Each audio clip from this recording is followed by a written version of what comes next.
Hola a todos, mi nombre es Natalia Posadas, soy jefe de trabajos prácticos de la Cátedra de Diagnóstico por Imágenes de la Facultad de Medicina de la sede UNSA. Vamos a compartir esta clase del rol de las imágenes en la valoración de la patología ginecológica. ¿Cuáles son los métodos por imágenes que podemos llegar a utilizar? RX simple, contrastada, ecografía, tomografía computada, resonancia magnética. Ahora vamos a ver qué papel tiene cada uno para la valoración de la patología ginecológica. La radiología simple tiene muy poca utilidad para la valoración de la patología ginecológica. Uno de los usos, vamos a describirlo ahora con un ejemplo. Se trata de una paciente de 38 años que se había realizado una ecografía ginecológica para control del DIU. En el examen ecográfico no habían logrado identificar el dispositivo intrauterino dentro de la cavidad endometrial y por lo tanto le solicitaron esta RX de abdomen. Cuando revisamos la pelvis menor vemos que efectivamente existe una imagen radiopaca con morfología en T que corresponde al dispositivo intrauterino que efectivamente estaba dentro del cuerpo de la paciente. La pregunta es si estaba o no dentro de la cavidad endometrial. Como en la ecografía ginecológica no habían logrado encontrar el DIU, decidieron realizar una tomografía computada. Las tres primeras imágenes corresponden a cortes axiales y la última corresponde a una reconstrucción coronal. En la segunda imagen vemos que hay una flechita de color anaranjado. Esta flecha lo que nos está indicando es dónde está localizada la cavidad endometrial y vemos que el dispositivo no se encuentra allí. No sé si alguien puede identificarlo. Efectivamente, acá con círculos rojos lo señalamos en las diferentes imágenes. Lo observamos como una imagen de alta densidad, de densidad metálica, y que se encuentra localizada fuera de la cavidad uterina. Es un caso de migración de un DIU. Nuevamente, tomografía computada. En este caso tenemos reconstrucciones sagitales. Con flecha anaranjada estamos señalando la cavidad endometrial como una línea hipodensa. Y en la segunda imagen, con el círculo rojo, señalamos la localización de esta imagen de alta densidad que se correspondía con el dispositivo intrauterino migrado de la paciente. Entre los estudios contrastados de utilidad para la valoración de la patología ginecológica se encuentra este estudio que es la histerosalpingografía. En esta imagen podemos ver un área radiolúcida en topografía de la vagina que se produce por la presencia de aire al introducir el espéculo. Vemos además dos elementos metálicos. Uno corresponde a la pinza erina o pinza de Pozzi que sostiene el hocico de Tenca y permite traccionarlo durante el estudio. Y la otra es una cánula metálica que tiene una pequeña oliva a través de la cual se va a administrar el medio de contraste. Vemos cómo el contraste va tiñendo la cavidad uterina, primero el cuello, después el istmo, después el cuerpo y luego las trompas, para finalmente observar el pasaje del medio de contraste a la cavidad uterina y así podemos decir que existe una prueba de Coté positiva y esto significa que las trompas son permeables. Ahí vemos el volcado dentro de la cavidad. Pasamos al siguiente método que es la ecografía y que para la valoración de la patología ginecológica tiene un rol fundamental. Vemos dos imágenes. La primera es una ecografía realizada con transductor suprapúbico. Vemos en la parte superior de la imagen la morfología típica de dicho transductor. Y en la segunda imagen una ecografía realizada con un transductor transvaginal, viendo también la morfología típica de este transductor que es mucho más pequeño y no nos permite ver la vejiga. Acá les señalo con letras lo que es anterior, posterior, superior e inferior en el cuerpo de la paciente para que se ubiquen y en ambas imágenes vemos un corte longitudinal del útero. En la primera imagen vemos además por delante del útero la vejiga como una imagen anecogénica con refuerzo acústico posterior. En la segunda imagen realizada con transductor transvaginal no vemos la vejiga De hecho, preferimos pedirle a la paciente que orine antes de hacer el estudio para poder ver mejor las estructuras. Marcamos también con letra R el recto y en ambas imágenes podemos apreciar el útero en un corte longitudinal. Con esta línea violeta les delimito el cuerpo hasta donde llega y con línea verde el cuello. Con la flecha naranja vemos en la primera imagen un endometrio fino en fase proliferativa temprana y en la segunda imagen vemos un endometrio algo más grueso y perecogénico en una fase secretora. Les pongo una imagen más para identificar este último tipo de endometrio, que es el endometrio periovulatorio con su morfología típica trilaminar. Es también una ecografía transvaginal, pueden identificar la morfología del transductor. En esta imagen podemos recordar cómo se visualizan los ovarios, en la primera imagen mediante ecografía suprapúbica y la segunda mediante ecografía transvaginal. Se visualizan como imágenes ovoideas, hipoecogénicas sólidas, con múltiples imágenes anecogénicas que representan a los folículos con contenido líquido en su interior y que habitualmente se localizan en ambas áreas anexiales. Por último, este método, que es la resonancia magnética, que tiene un rol importantísimo en la valoración de la patología ginecológica, con una gran capacidad de resolución y de diferenciación tisular, sumado a la ausencia de radiaciones ionizantes durante la realización del estudio. Permite una valoración detallada de la patología ginecológica. Y la vamos a ver en numerosos ejemplos a lo largo de la presentación.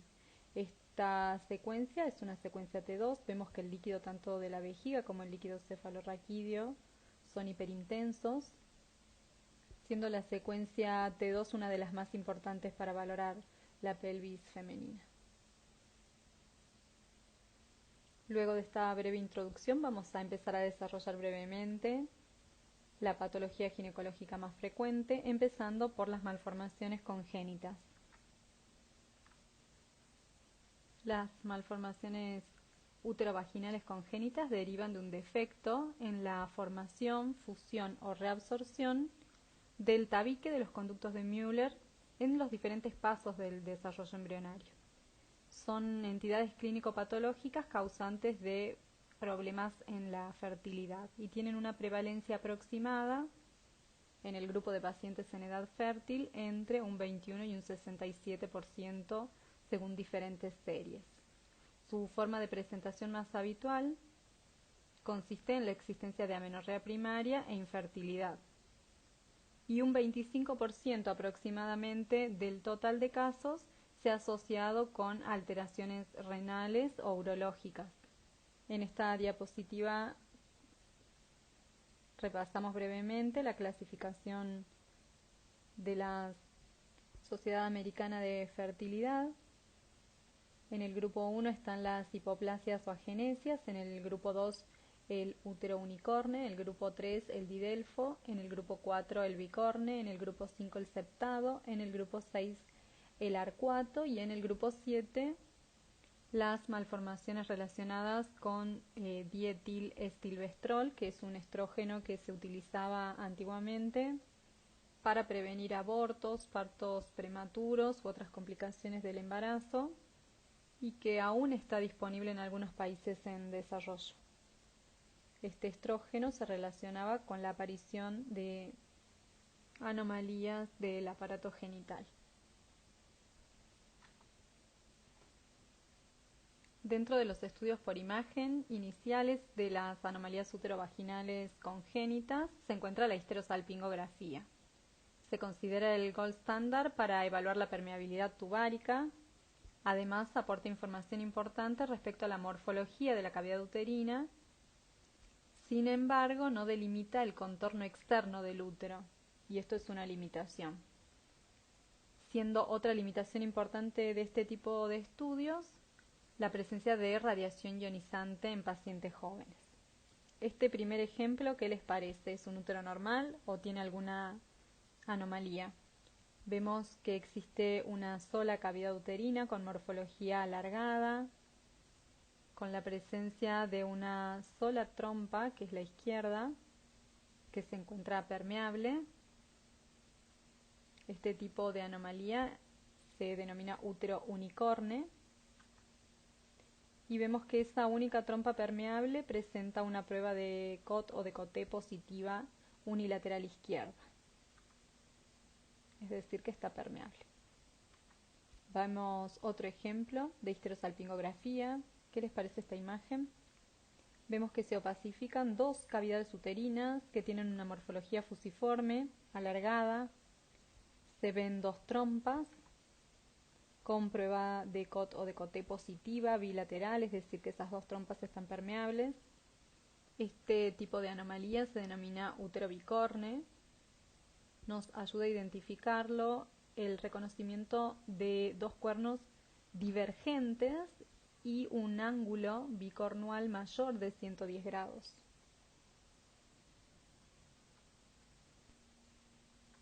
Ahora vamos a ver un ejemplo de una anomalía congénita del útero visible por ecografía transvaginal. ¿Qué le parece? ¿Alguien se anima a decir algo? Hay algunas cositas que ya están marcadas en la imagen. Esto es una ecografía ginecológica realizada con transductor transvaginal. Y lo que estamos viendo es un corte transversal del útero. ¿Y qué podemos identificar? En principio, con el número 1 y número 2 existen dos imágenes hiperecogénicas redondeadas que corresponden a dos cavidades endometriales. Seguimos avanzando en la imagen, recorriendo un poco el útero. ¿Y qué apareció acá? En una de las cavidades endometriales se visualiza la presencia de una imagen anecogénica con otra pequeña imagen hiperecogénica que corresponde a un saco gestacional con un embrión. Esta paciente cursaba un embarazo en uno de sus cuernos. Es un útero bicorne con una gestación. Acá tenemos un cuerpo, el otro cuerpo, un endometrio y la cavidad endometrial con el saco gestacional. Vamos a ver ahora un ejemplo de malformación congénita mediante resonancia magnética. Estos son cortes axiales, secuencia T2, localizadas a nivel de la pelvis. En ambas podemos ver el útero. Identificamos con estas flechas anaranjadas dos cavidades endometriales hiperintensas en T2, un septo central hipointenso. Vemos que se extiende distalmente hasta alcanzar el cuello uterino. Con la línea verde les marco lo que es el cuerpo y con la línea de color violeta lo que es el cuello uterino. Se corresponde con un útero septado completo. Vemos que a diferencia del útero bicorne que habíamos visto en la histerosalpingografía, donde los cuernos eran divergentes, en este caso los cuernos están mucho más próximos.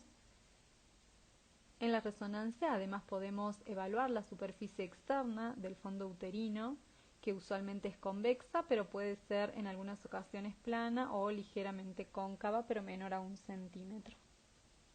El útero septado es la anomalía congénita más frecuente. Les dejo este cuadrito donde se describen algunas de las características, tanto en histerosalpingografía como en resonancia magnética, que nos permiten diferenciar entre un útero septado y un útero bicorne. A continuación vamos a pasar a evaluar la enfermedad del endometrio. Vamos a describir primero la patología benigna del endometrio.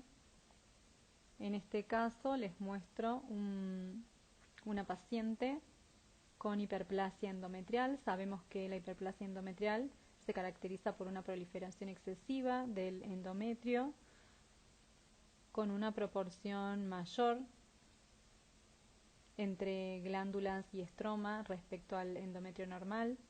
Y entonces la imagen que vamos a encontrar por ecografía es esta, de un endometrio engrosado con múltiples imágenes de tipo quísticas en su interior o anecogénicas. Luego la histología dirá si la hiperplasia es simple, es decir, sin células atípicas, o si es una hiperplasia que tiene además células atípicas. Y el tratamiento dependerá de la edad de la paciente y de las características histológicas de la lesión. Continuamos con la patología benigna del endometrio. Vamos a ver ahora un caso de un pólipo endometrial. Histológicamente, los pólipos se definen como una protrusión nodular benigna sobre la superficie endometrial constituida por glándulas, estroma y vasos sanguíneos. Y esto es muy parecido a lo que vemos por ecografía. Vemos un sector de endometrio que se encuentra engrosado, no es difuso sino focal, el tamaño es muy variable y cuando le ponemos el Doppler lo que podemos identificar es la presencia de un pequeño vaso sanguíneo central. El potencial maligno de un pólipo endometrial varía entre un 0,8 a un 8% según las distintas series. Existe consenso en que el riesgo de cáncer subyacente aumenta con la edad y con el sangrado, siendo estos los factores de riesgo de malignidad más conocidos. Existen otros factores de riesgo oncológico, entre los que se mencionan la hipertensión, la diabetes tipo 2, el uso de tamoxifeno, la obesidad, un tamaño mayor a 15 milímetros, edad mayor a 60 años. Continuamos con la patología benigna del endometrio. Vamos a describir ahora la adenomiosis, que constituye una condición común en mujeres en edad reproductiva, más bien en los años tardíos, y consiste en la presencia de glándulas y estroma endometrial dentro del miometrio asociado a una reacción hiperplásica e hipertrófica del mismo. Clínicamente puede manifestarse con dolor pelviano crónico, dismenorrea, dispareunia, menometrorragia o trastornos de la fertilidad. Vemos acá un ejemplo de una ecografía ginecológica transvaginal.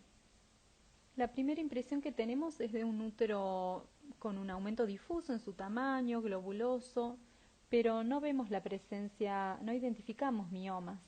Si analizamos la ecoestructura miometrial, vemos que está distorsionada, que es heterogénea, que tiene zonas con disminución o con incremento en la ecogenicidad. En algunos casos podemos ver pequeñas imágenes quísticas, anecoicas, de tamaño variable, distribuidas en el miometrio. Y cuando analizamos más en detalle, vemos que la pared del miometrio presenta sectores de engrosamiento asimétrico. Hay una pared que está más engrosada que otra, marcamos acá con línea verde. Y la suma de todos estos hallazgos en ecografía nos tienen que hacer pensar en una adenomiosis. Vemos acá otro ejemplo de adenomiosis. A la izquierda de la pantalla, una ecografía ginecológica, en este caso es suprapúbica. Tenemos hallazgos muy parecidos a los que veíamos previamente, un útero aumentado de tamaño en forma difusa, no logramos ver imágenes compatibles con miomas. Vemos que presenta una estructura heterogénea con múltiples áreas hiperecogénicas, que tiene además un engrosamiento asimétrico de sus paredes. Esta misma paciente tiene un correlato con tomografía computada y con resonancia magnética, ambas a la derecha. A nivel superior la tomografía, que se ha realizado con contraste endovenoso, y abajo la resonancia magnética en secuencias T2. Empezamos a identificar algunas estructuras anatómicas. Con la letra B aparece la vejiga. En la imagen de resonancia magnética vemos que es hiperintensa porque la secuencia que estamos viendo es una secuencia T2. Vemos el líquido hiperintenso y la grasa también hiperintensa o brillante, blanca. Proyectado lateral y a la derecha de esta imagen que corresponde a la vejiga, vemos al útero en un corte axial, aunque un poco oblicuo. Y si lo comparamos con la imagen de ecografía, podemos identificar algunos hallazgos similares. Con la flecha verde señalamos lo que correspondería a la cavidad endometrial, y en la estructura miometrial podemos identificar múltiples imágenes redondeadas que en la tomografía son hipodensas y en la resonancia magnética hiperintensas en T2. Señalamos algunas con estas flechas anaranjadas. Y si medimos además el engrosamiento de las paredes, vemos que es asimétrico. Todos estos hallazgos nos hacen pensar en el diagnóstico de adenomiosis. Continuamos con la patología benigna. Vamos a ver ahora un caso de endometriosis. Vemos una ecografía ginecológica. Para que se ubiquen, estamos evaluando el ovario y observamos una imagen redondeada que genera algo de refuerzo acústico posterior, por lo que sospechamos que podría tener un origen quístico, pero no es anecogénica, sino más bien tiene múltiples ecos en su interior que característicamente son muy homogéneos. Cuando ponemos el Doppler color, vemos que no tiene vascularización. Se las marco acá con un círculo. Y lo más probable es que esta lesión corresponda a un endometrioma. Por supuesto que habrá que correlacionarlo con los antecedentes y la clínica de la paciente. La endometriosis se define como la presencia de tejido endometrial ectópico fuera del útero y según su localización tiene diferentes formas. Lo que estamos viendo es el endometrioma, que es la endometriosis localizada en el ovario con formación de quistes característicos secundarios a hemorragias cíclicas.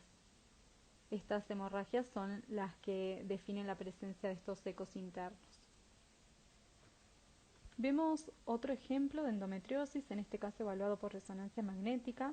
Es fundamental para comprender el comportamiento de las lesiones en resonancia magnética identificar las secuencias, y en este caso tenemos primero una secuencia T2 donde el líquido es hiperintenso y la grasa también es hiperintensa. En la segunda imagen una secuencia T1 donde el líquido es hipointenso y la grasa hiperintensa. En la tercera imagen una secuencia T1 con supresión de la grasa donde el líquido sigue siendo hipointenso, pero hemos borrado la señal proveniente de la grasa, entonces se ve hipointensa. Y por último, un T1 con supresión de la grasa con administración de gadolinium, es decir, es igual que la secuencia anterior, solo que contiene contraste endovenoso. Podemos identificar en topografía del ovario izquierdo al menos 3 lesiones visibles en estas imágenes. Una de las lesiones está señalada con la flecha anaranjada y vamos a analizar su comportamiento. Es hiperintensa en T2, hipointensa en T1, no cambia su señal cuando realizamos supresión de la grasa, o sea que no contiene grasa, y no evidencia realce interno con el contraste endovenoso. Podría corresponder, entre otras cosas, a un quiste, una imagen quística.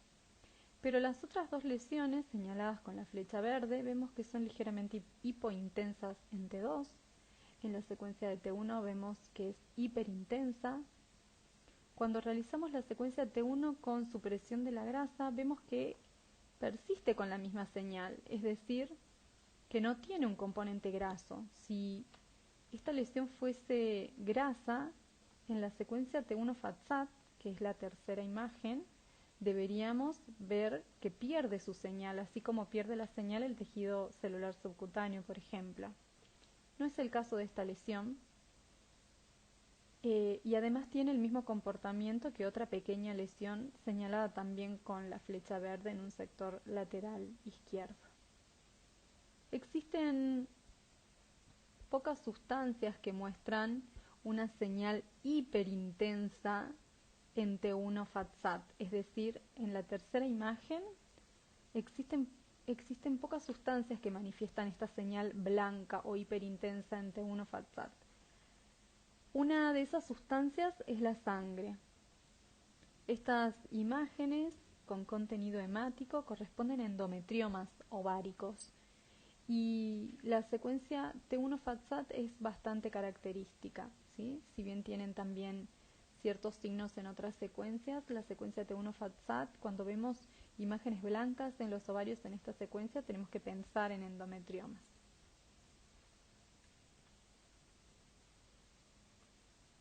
Continuando con la patología benigna del endometrio, voy a usar esta imagen de histerosonografía. Es una ecografía donde se administra a través de una cánula que está allí marcada líquido en la cavidad endometrial. Normalmente la cavidad debería distenderse con el líquido, que está mencionado acá con la palabra suero, y en este caso vemos cómo persisten algunas finas bandas hiperecogénicas que contactan ambas caras endometriales y que corresponden a sinequias uterinas o cicatrices.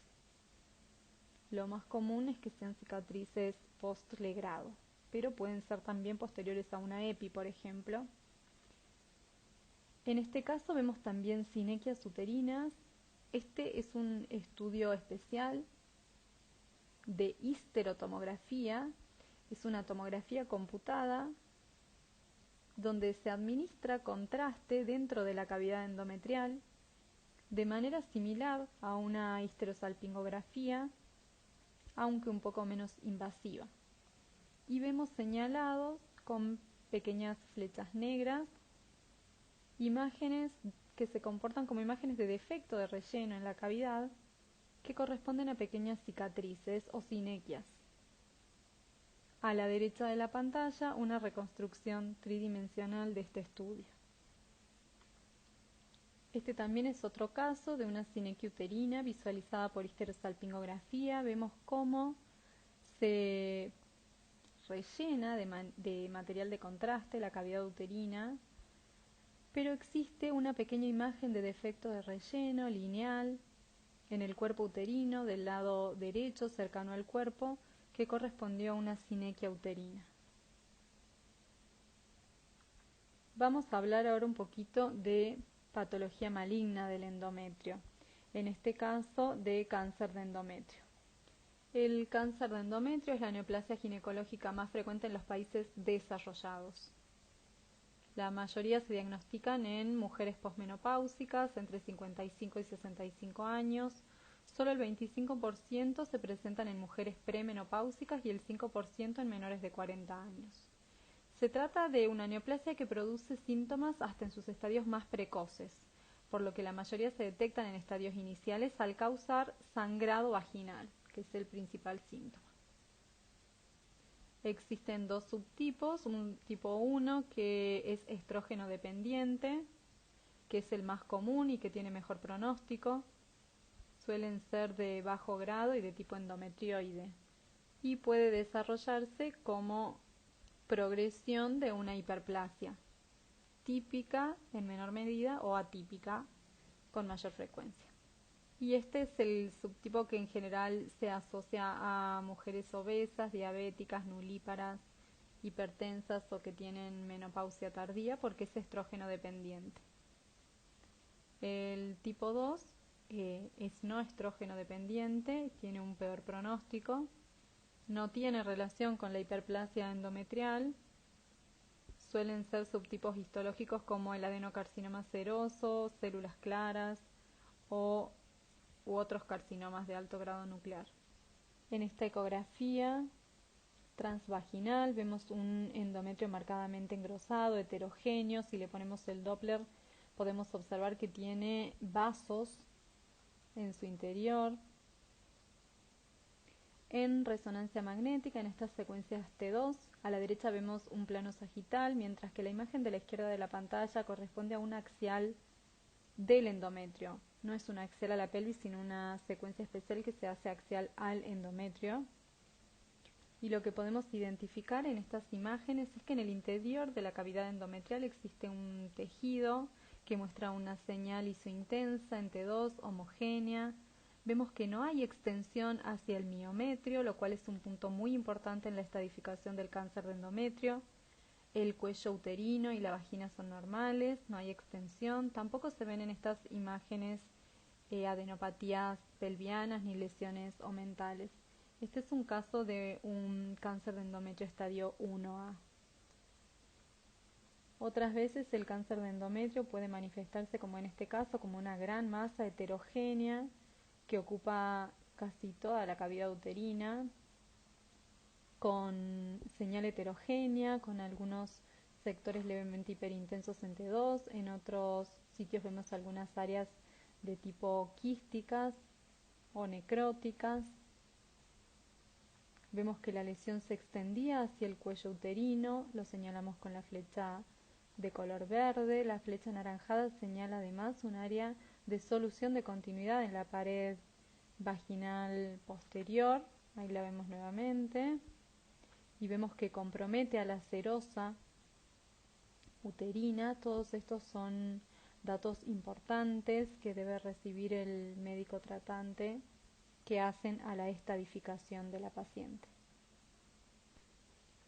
Otra de las secuencias que es muy importante para la valoración de la patología tumoral es la secuencia de difusión que vemos a la izquierda de la pantalla con su coeficiente de difusión aparente o ADC a la derecha de la misma.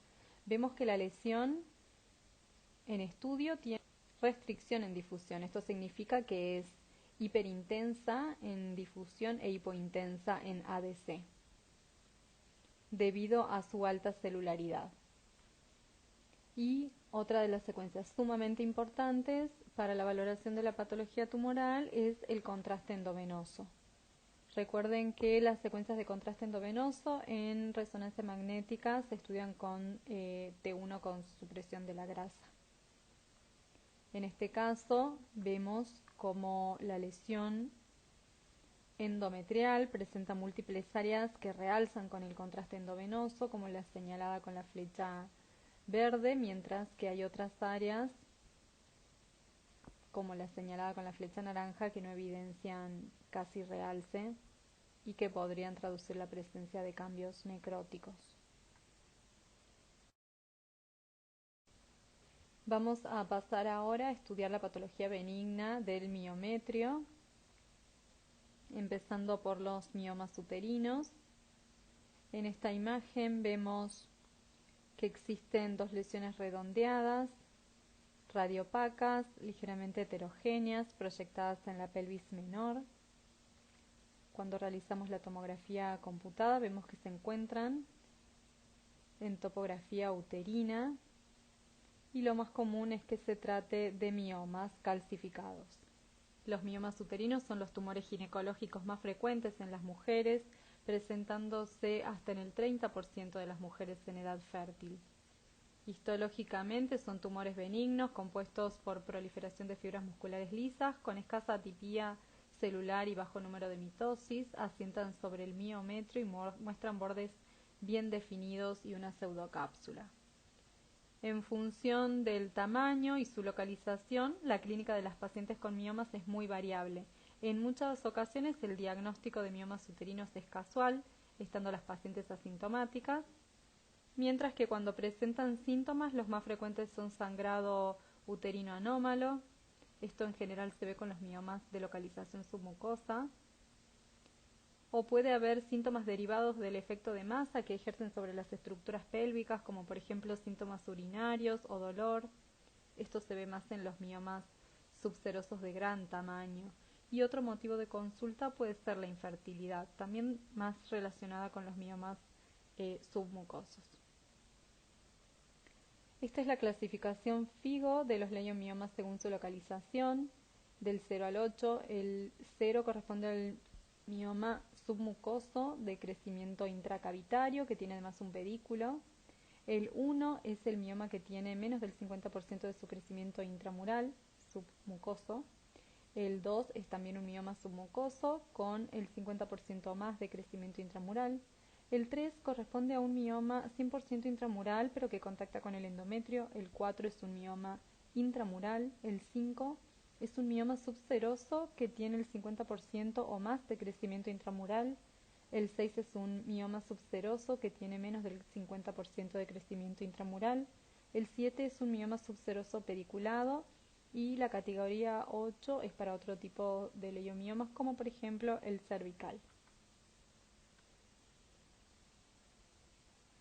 Continuamos con los miomas. Vamos a ver cuál es su apariencia ecográfica. Si bien es bastante variable debido a que pueden presentar diferentes tipos de degeneración, debido a que muchas veces tienen un crecimiento mayor y más rápido que su aporte sanguíneo.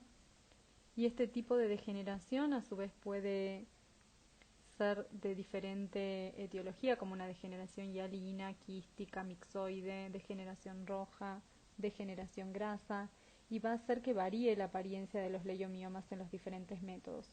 Sin embargo, su apariencia típica es la que vemos en esta ecografía. Este examen corresponde a una ecografía ginecológica transvaginal, pueden identificar el transductor. Vemos con flechas de color verde el miometrio, con las cabezas de flecha de color naranja señalamos una línea hiperecogénica que corresponde al endometrio, y en la pared posterior del útero vemos que existe una imagen redondeada, ligeramente hipoecogénica, de bordes definidos. La señalamos con el círculo de color violeta. Corresponde a un leiomioma con una apariencia típica. En esta resonancia magnética, en secuencia T2, sagital, vemos que la vejiga es hiperintensa, el líquido de la vejiga, la orina es hiperintensa y también la grasa. T2. Recuerden que habíamos dicho inicialmente que íbamos a usar bastante las secuencias T2 para la valoración de la patología ginecológica. Vemos este útero en anteversoflexión. Si bien tiene una apariencia globulosa, y vemos que existe también algunos sectores de engrosamiento asimétrico con algunas áreas quísticas. Parece tener focos de adenomiosis, pero en este caso lo que queremos señalar es esta imagen que marcamos con el círculo de color violeta, que corresponde a un mioma. Esta es la apariencia típica en secuencias T2, hipointenso, redondeado, bien definido. Recuerden que esta apariencia puede variar de acuerdo a diferentes tipos de degeneración que pueden llegar a sufrir los miomas. Pasamos ahora al cuello uterino. Vamos a hablar de patología maligna, cáncer de cuello uterino. Sabemos que es una de las neoplasias ginecológicas más frecuentes, sobre todo en mujeres en edad fértil, que se encuentra íntimamente ligada al virus del HPV y que su incidencia ha ido disminuyendo en países desarrollados debido al uso masivo de métodos de screening como el Papa Nicolau, y que actualmente existe además la vacuna contra el HPV. Vemos acá dos imágenes de resonancia magnética, a la izquierda de la pantalla sagital T2, a la derecha axial T2. Con flechas verdes señalamos la lesión, que característicamente se manifiesta como pérdida de la señal hipointensa normal que tiene habitualmente el cuello uterino y que es reemplazada por este tejido que es ligeramente hiperintenso en T2, que si analizamos las secuencias de difusión que dijimos que teníamos que mirar con especial interés en los pacientes en los que estudiamos patología oncológica, vemos que es hiperintenso, es decir, que brilla en difusión y que muestra caída de la señal o hipointensidad en ADC. Esto significa que tiene restricción a la difusión debido a su alta celularidad. Pasamos a revisar un poquito lo que es la enfermedad de las trompas. Dijimos que uno de los métodos más utilizados iba a ser la histerosalpingografía, que era el gold standard para evaluar la permeabilidad tubaria, y en esta paciente lo que vemos señalado con flecha verde es una obstrucción tubaria derecha asociada a dilatación de la trompa, a un hidrosalpinx, mientras que la trompa izquierda evidencia permeabilidad adecuada con volcado a la cavidad peritoneal, con prueba de COT o de COT positiva señalada con la flecha de color anaranjado. Trompa izquierda permeable, trompa derecha obstruida con hidrosalpinx. Otra de la patología que afecta a las trompas con una frecuencia bastante alta es la enfermedad pélvica inflamatoria. Sabemos que en general se adquiere por vía ascendente, se considera de transmisión sexual, que supone el 24% de las consultas a la guardia de ginecología, pero la mayoría de las veces no requiere una conducta urgente. Clínicamente se manifiesta por dolor que se exacerba la movilización cervical, puede asociarse a flujo vaginal con mal olor.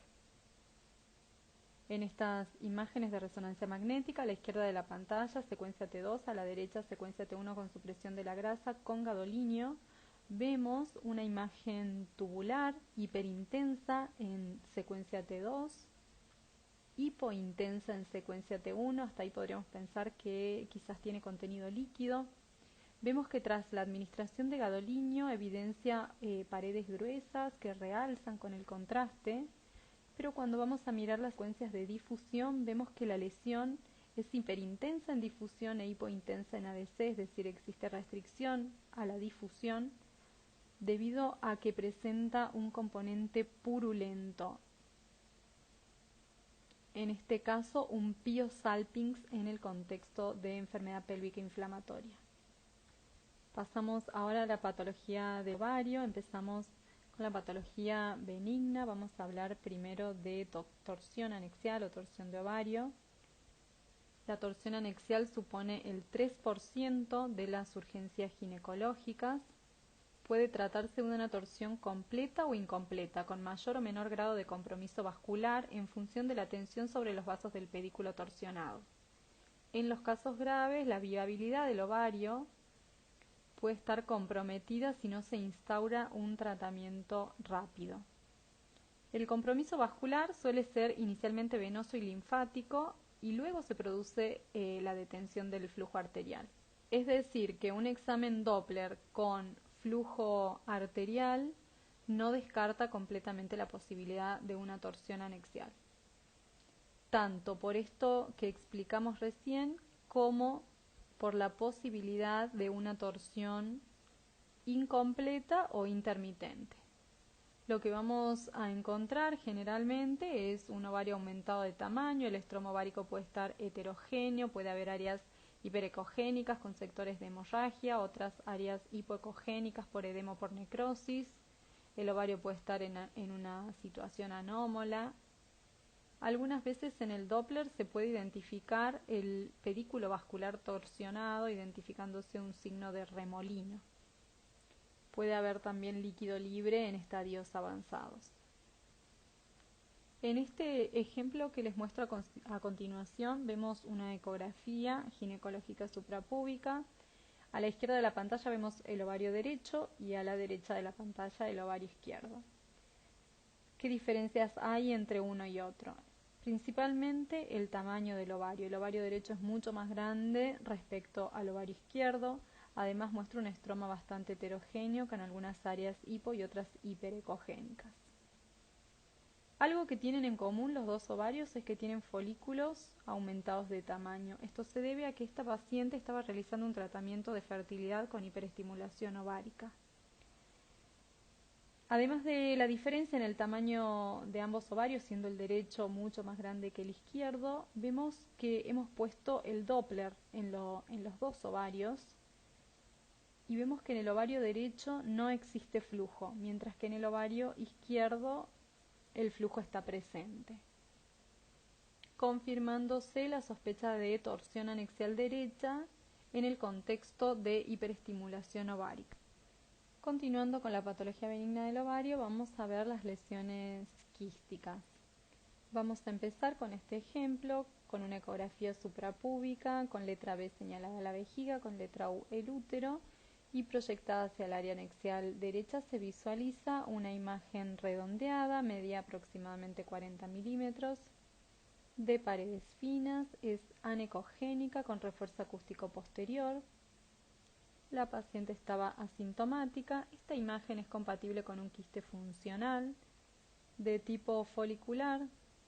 Se desarrollan cuando un folículo maduro no ovula y no involuciona. Por resonancia magnética, las imágenes tienen características similares. Se observan como imágenes redondeadas, hiperintensas en T2, hipointensas en T1, de paredes finas. En algunos casos, las pacientes con lesiones quísticas pueden desarrollar dolor agudo, a veces acompañado de peritonismo, y cuando hacemos la ecografía visualizamos una imagen quística con múltiples ecos en su interior. A veces adquieren un aspecto reticulado, secundario a la presencia de hemorragia intraquística. Vamos a ver ahora los quistes del cuerpo lúteo. Recordemos que el cuerpo lúteo se produce después de la ovulación por acción de la hormona luteinizante y que puede convertir al folículo dominante en cuerpo lúteo. Se manifiesta ecográficamente como una imagen quística de pared gruesa y que típicamente al examen Doppler presenta esta vascularización periférica en anillo. Si existe falta de regresión, puede formarse un quiste del cuerpo lúteo. Continuando con la patología benigna del ovario, vamos a pasar a evaluar las lesiones sólidas. Entre ellas, una muy frecuente es el teratoma maduro. En esta ecografía ginecológica transvaginal vemos señalada con flecha verde el parénquima ovárico con algunos folículos y con una cabeza de flecha de color naranja, una lesión hiperecogénica, es así como se ve la grasa en ecografía. Tiene un área entre el parénquima y la lesión y el componente graso de la lesión, que es de tipo quístico, y vemos cómo el parénquima del ovario abraza a la lesión. Esto refuerza su dependencia ovárica. Recordemos que la grasa es uno de los principales componentes del teratoma maduro.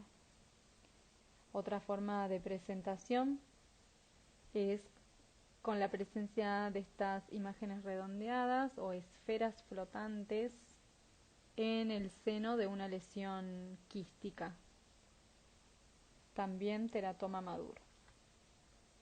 Ahí mostramos el componente líquido de la lesión con flecha verde y con la cabeza de flecha de color naranja las esferas flotantes. En tomografía computada se presentan como lesiones